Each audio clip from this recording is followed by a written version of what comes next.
He thought denying her a table would be a small moment of control, but he had no idea he had just turned his entire career into a countdown. Before we continue, where are you watching from? Drop your city or country in the comments below, and if you believe in dignity and respect, stay with this story, because what happened that night changed more than just one man's pride. The glass doors of Lauran House opened with a soft hush, letting in the faint hum of evening traffic from downtown Chicago, and with it, Emily Carter stepped inside. Her presence, so quiet it almost disappeared against the polished marble floors and golden chandeliers above, her worn leather flats barely making a sound, her simple navy dress unremarkable among the sea of tailored suits and designer heels. Yet there was something in the way she carried herself, a stillness, a kind of calm that didn't seek attention but didn't shrink from the room either. And for a brief second, as she paused beneath the warm glow of the entrance lights, her eyes steady, observant, it felt as though she was measuring the space rather than admiring it. At the host's stand, a young receptionist glanced up, her professional smile forming automatically before faltering just slightly as her gaze moved from Emily's face to her outfit and back again. The hesitation subtle but unmistakable, like a door that didn't quite open all the way.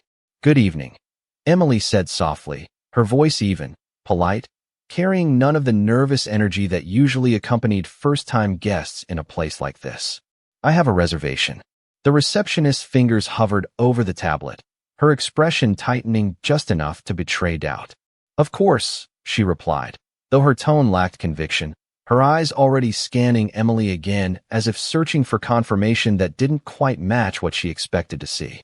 Around them, the restaurant buzzed with quiet sophistication, glasses clinking, low conversations weaving through the air, servers moving with practiced precision, and in that carefully curated world of exclusivity, Emily stood like a contradiction no one had prepared for. The receptionist typed quickly, then paused, her brow furrowing. "I'm not seeing anything under your name," she said, her voice now carrying a hint of dismissal, as if the outcome had already been decided before the search even began. Emily didn't react immediately. She simply nodded once, her eyes remaining calm, almost patient, as though this moment was not unfamiliar to her. "It should be under Carter," she added gently. The receptionist's lips pressed together as she tapped the screen again, slower this time, but the subtle shift in her posture spoke louder than her words, a quiet withdrawal of courtesy, the beginning of distance. Nearby, a couple dressed in elegant evening wear approached, and without hesitation, the receptionist turned her attention to them, her smile brightening instantly, her tone lifting as if a switch had been flipped. "Welcome, right this way," she said warmly, guiding them past Emily without a second glance.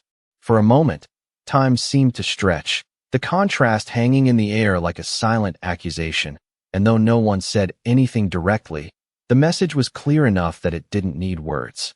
Emily remained where she was, her hands resting lightly at her sides, her expression unchanged, but if anyone had been watching closely, they might have noticed the faint tightening of her fingers, the smallest sign that something beneath her calm had shifted.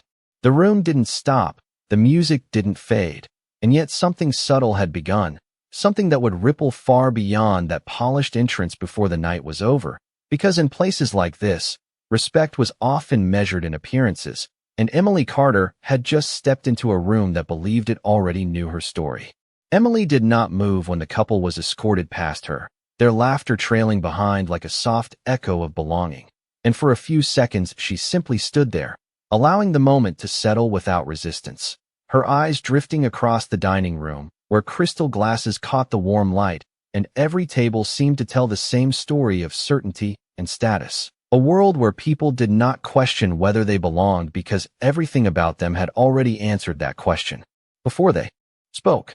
The receptionist returned to her station, tapping lightly on the screen as if the interruption had reset her priorities, and when she finally looked up again, her expression had shifted into something more guarded, more distant, the polite mask now thinner, more selective.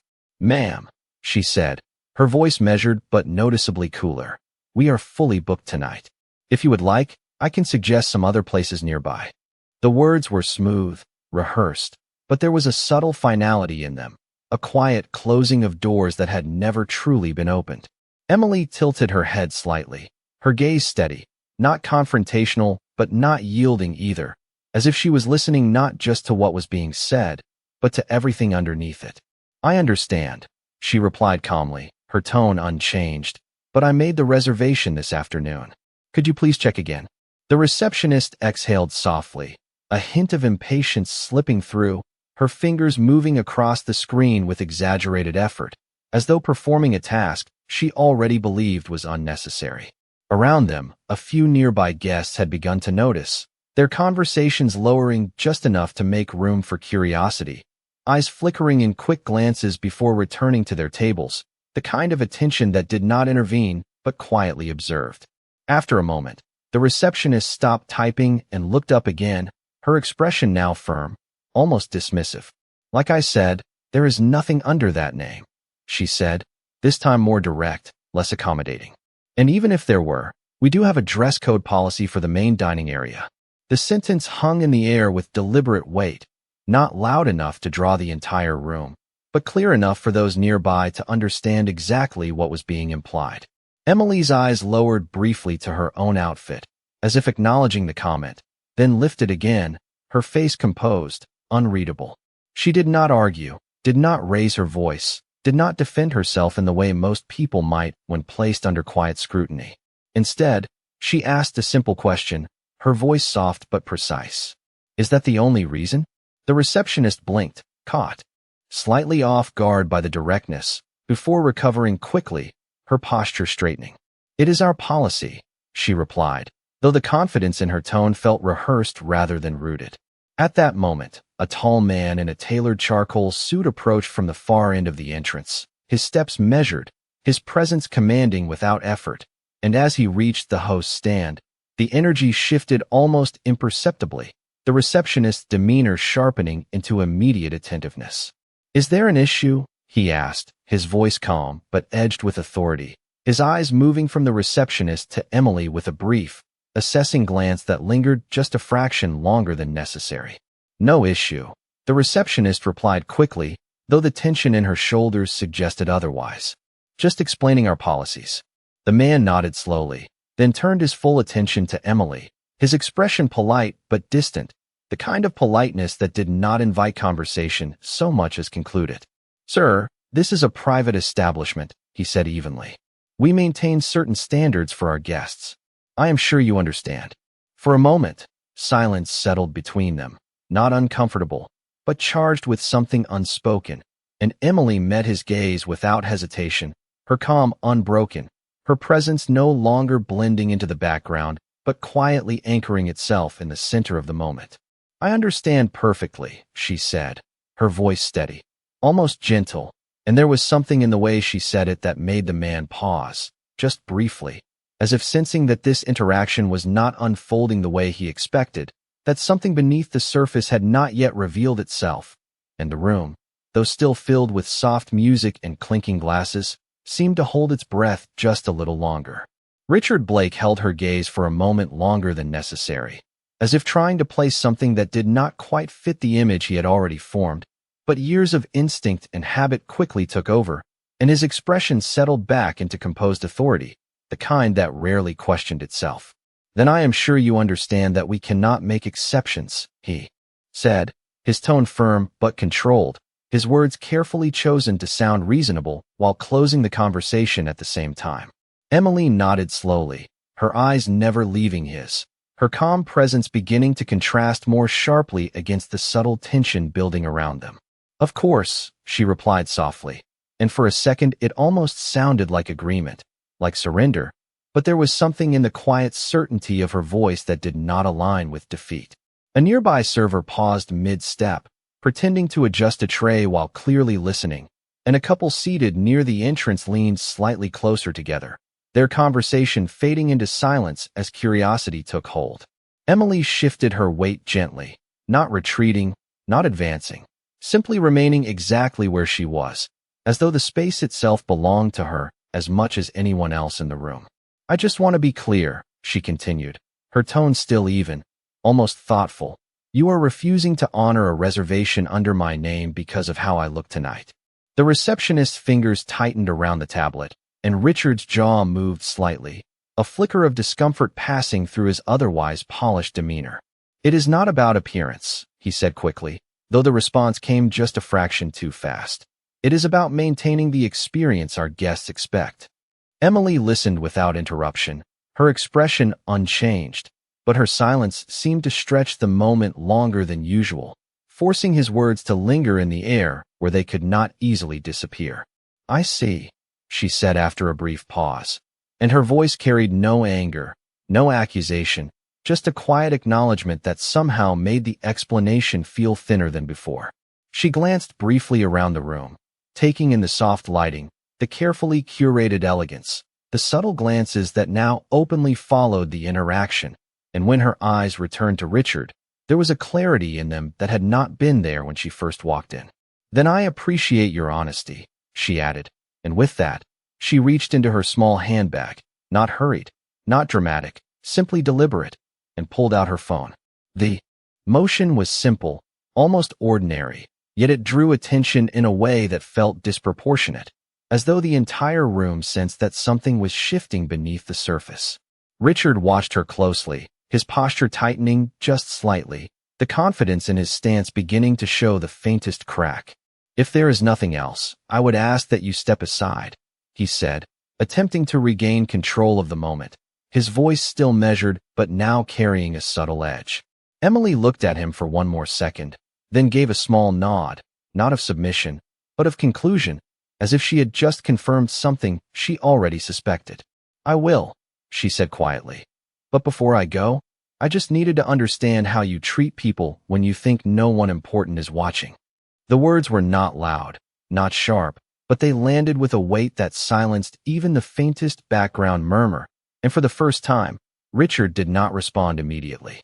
Emily turned toward the entrance, her movements smooth and unhurried, and as she stepped outside into the cool Chicago evening, the city lights reflecting softly on the glass behind her, she did not leave with the posture of someone dismissed, but with the quiet composure of someone who had just set something in motion, something that would not stay contained within the walls of Lauran House for long, and inside. Though the music continued and the glasses still clinked, a subtle unease had begun to settle, as if the room itself sensed that the story unfolding was far from over.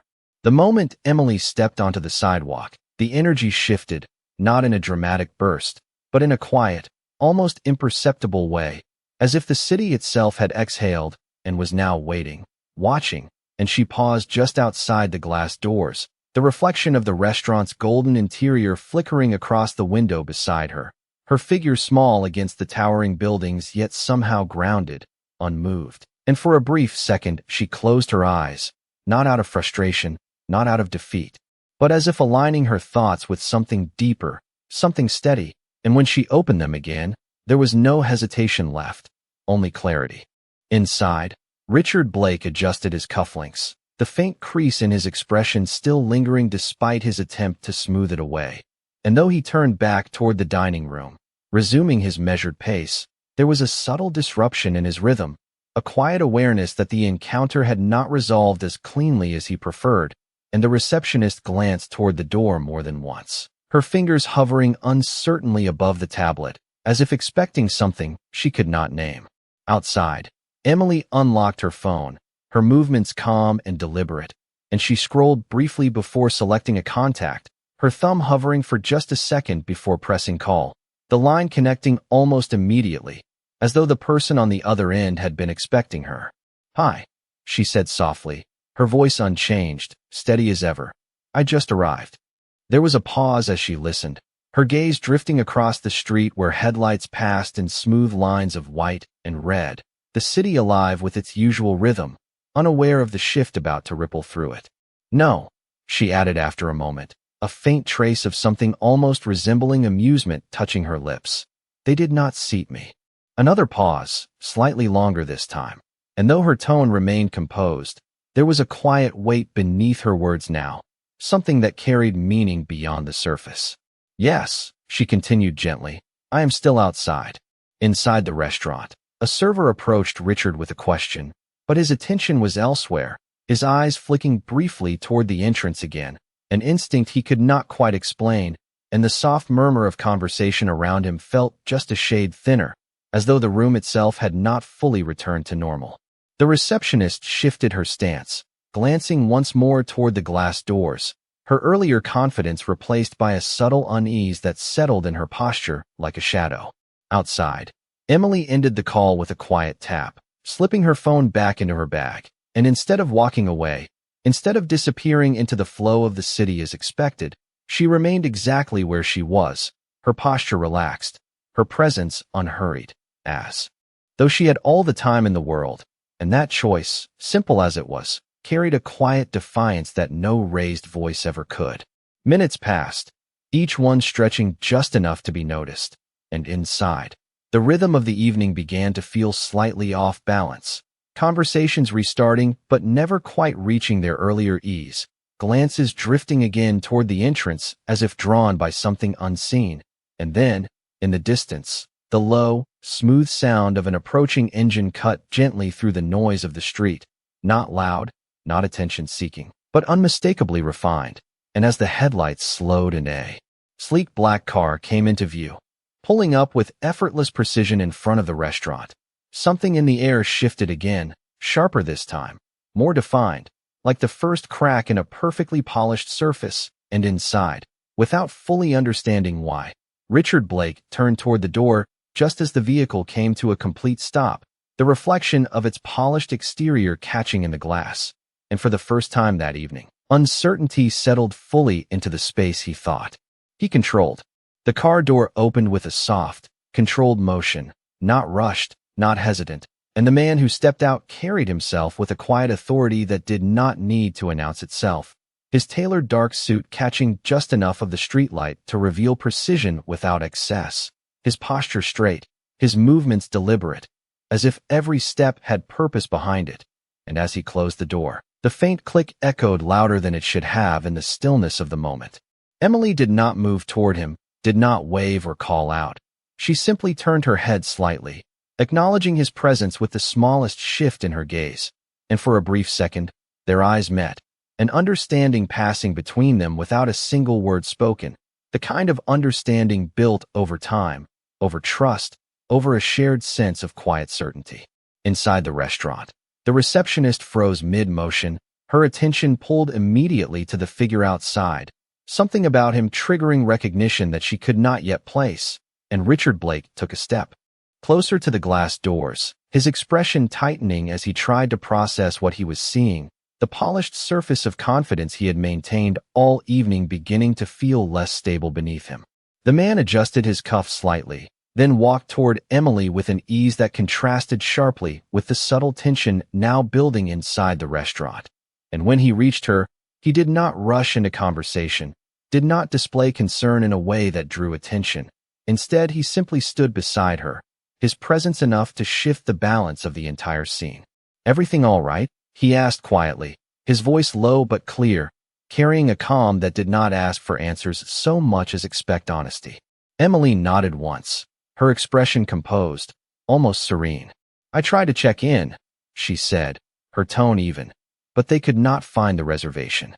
There was no accusation in her words, no frustration, just a statement of fact, and the man's gaze moved briefly toward the restaurant, his eyes narrowing just slightly, not in anger, but in focus, as if aligning details that were already beginning to form a larger picture.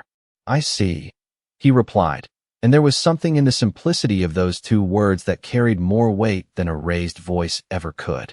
He turned toward the entrance, his steps measured, and as he approached the glass doors, they opened automatically, the soft mechanical sound breaking the tension that had been quietly building inside.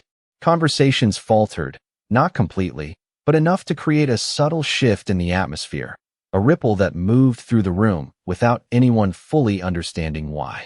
The receptionist straightened instantly, her posture snapping back into polished professionalism. But this time there was no hesitation in her attention, no uncertainty in her smile, only a sudden urgency to respond correctly. "Good evening, sir," she said quickly, her voice noticeably brighter than before, her eyes scanning his appearance with a recognition that seemed to arrive all at once.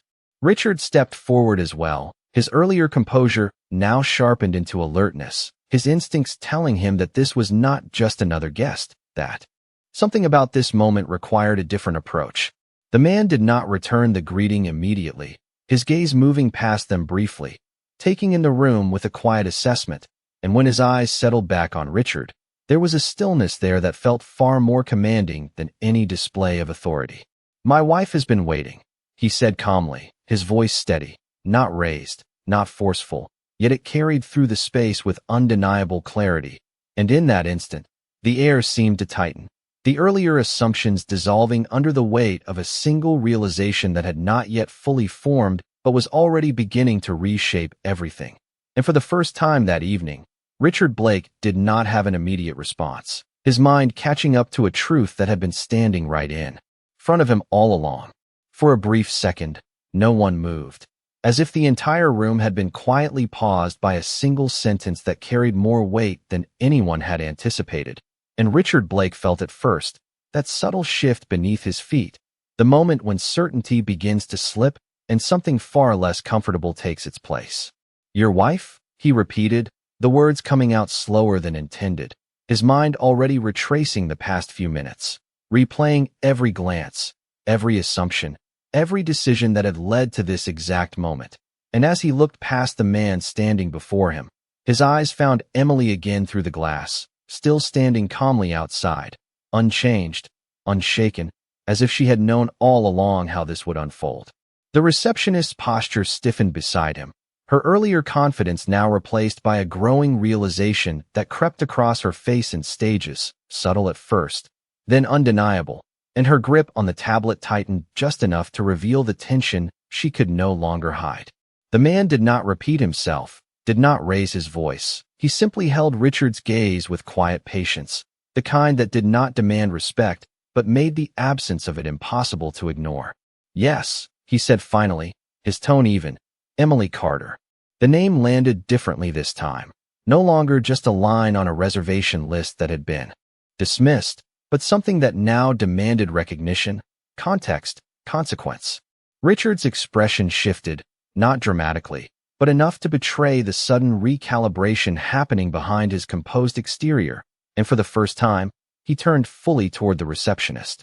"Check again," he said, his voice lower now, more urgent, and she nodded quickly, her fingers moving across the screen with a precision that had been absent before, her eyes scanning faster, deeper, until suddenly she stopped, her breath catching just slightly. "It is here," she said quietly, almost to herself, as if the confirmation had been waiting all along, just beyond the effort she had been willing to give. A silence followed, heavier this time, not just curiosity but realization settling into the space, and Richard exhaled slowly, the weight of the situation becoming clearer with each passing second. "There must have been a mistake," he said, turning back toward the man, though the explanation sounded thinner even as he spoke it, lacking the authority it once carried.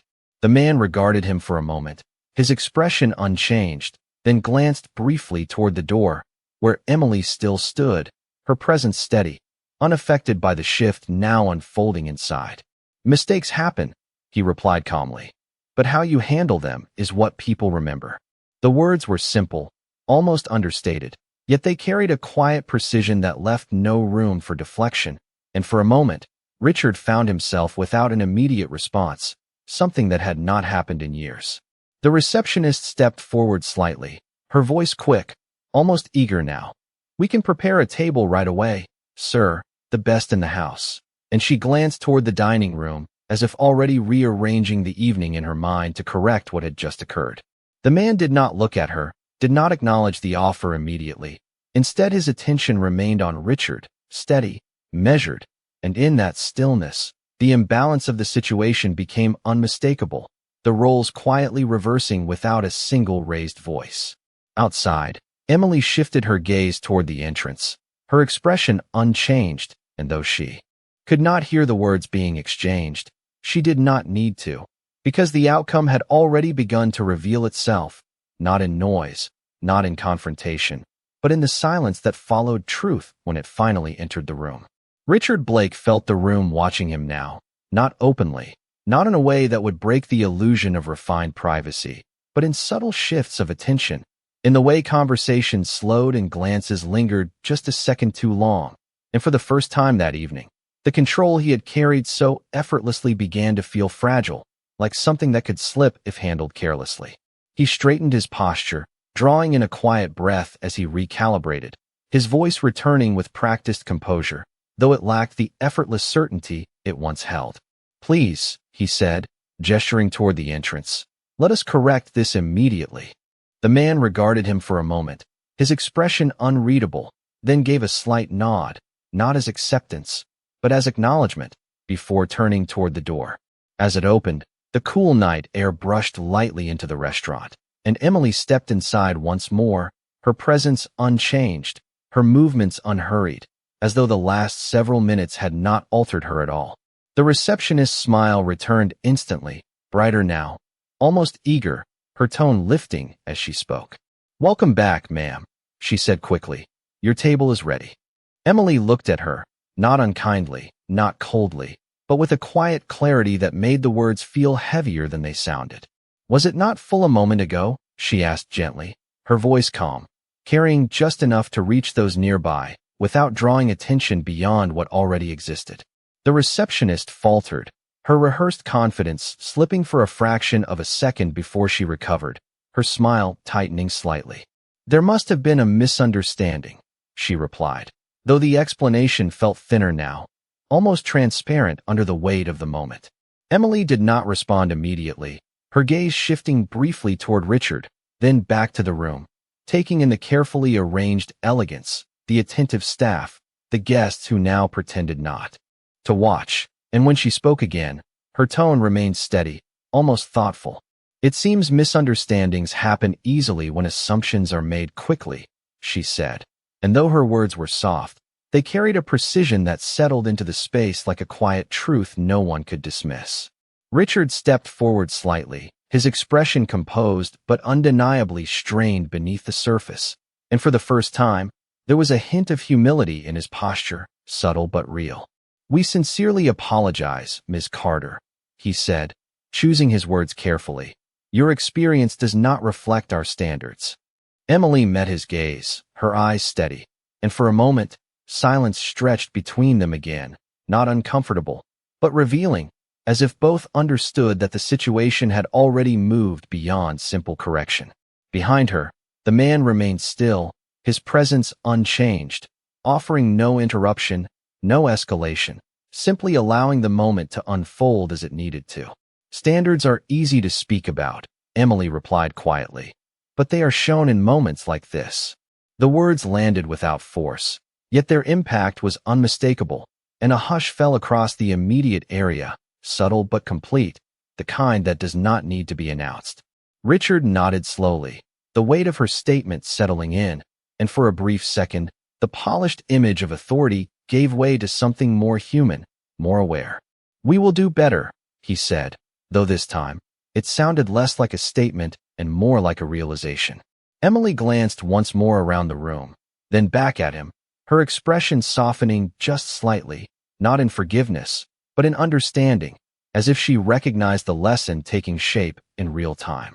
"I hope so," she said simply, and in that moment, the entire room seemed to hold its breath, waiting to see what she would do next, because whatever choice she made would define not just the evening, but the meaning behind everything that had just happened.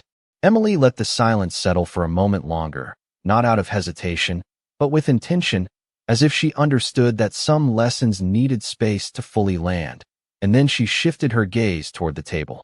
The receptionist had just hurriedly prepared a pristine corner spot with a clear view of the entire dining room, the kind of table reserved for guests who never had to ask twice. And for a brief second, she considered it, not with desire, but with quiet observation, as though measuring what it represented now compared to what it had meant just minutes ago. Behind her, the man took a small step forward, his presence still calm, still composed, but now unmistakably central to the attention that had gathered in the room, and Richard Blake stood waiting, his posture held carefully in place, his earlier authority now replaced by a controlled awareness of the weight of this moment. "Your table is ready," the receptionist repeated softly, her voice almost cautious this time, as if unsure whether the offer still held any value. Emily turned back toward her, her expression thoughtful, and when she spoke, her tone remained gentle, but there was a clarity in it that cut through the tension without force. "Thank you," she said, pausing just long enough for the words to settle. "But I do not think that is the point anymore." The sentence lingered, not loud, not dramatic, yet it shifted something fundamental in the room, because it removed the transaction from the moment and replaced it with something deeper, something that could not be corrected with a better table or quicker service.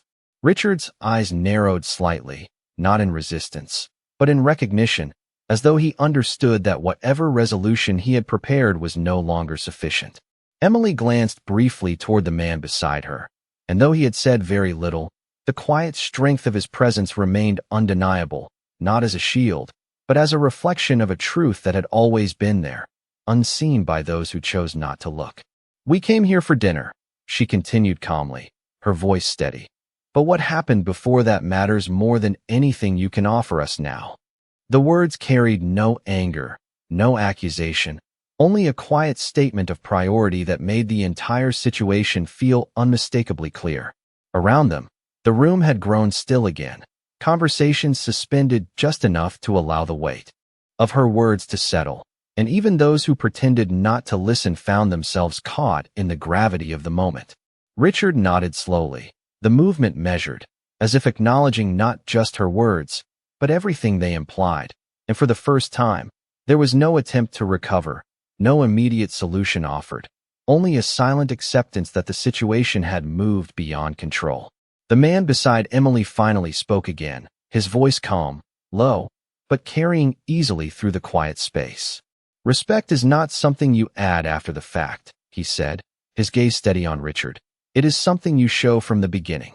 The simplicity of the statement left no room for argument, and Richard lowered his eyes briefly, the gesture small but significant, before looking back up with a composure that now felt different, less performative, more aware. Emily took a small step back, her decision already made, and she offered a polite nod, not dismissive, not cold, but final. "I hope you remember this," she said softly, and then she turned toward the door, her movements as calm as when she first arrived, yet carrying a quiet certainty that had only grown stronger through everything that had unfolded.